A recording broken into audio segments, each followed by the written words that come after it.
যারা ভিডিওটা দেখছো, আশা করছি তোমাদের ভিডিওটা ভালো লাগবে। আর আমার ভিডিওটা স্কিপ না করে প্রথম থেকে শেষ অবধি দেখো, অবশ্যই কমেন্ট করে জানিও ভিডিওটা কেমন হয়েছে। ঠিক আছে, চলো দেখি। বেঈমান, আমরা সেই সকালবেলা থেকে বেরিয়ে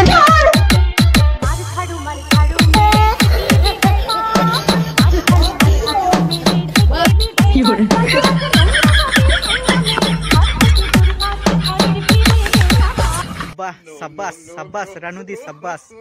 এটাই হওয়া দরকার ছিল, আমি তো এটাই চেয়েছিলাম। স্যালুট স্যালুট তোমাকে।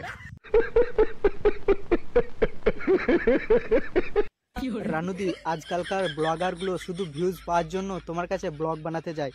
তো এবার থেকে যে ব্লগ বানাতে যাবে তাকে তুমি কি করবে একবার দেখিয়ে দাও তো। আমরা সেই সকালবেলা থেকে বেরিয়ে বেঈমান তো বন্ধুরা, ভিডিওটা তোমাদের কেমন লাগলো কমেন্ট করে অবশ্যই জানাও। আর তোমাদের যদি এরকম ভিডিও দেখতে ভালো লাগে তো আমার চ্যানেলটা অবশ্যই সাবস্ক্রাইব করে রাখো। চলো দেখা হচ্ছে নেক্সট ভিডিওতে। Tata, bye bye.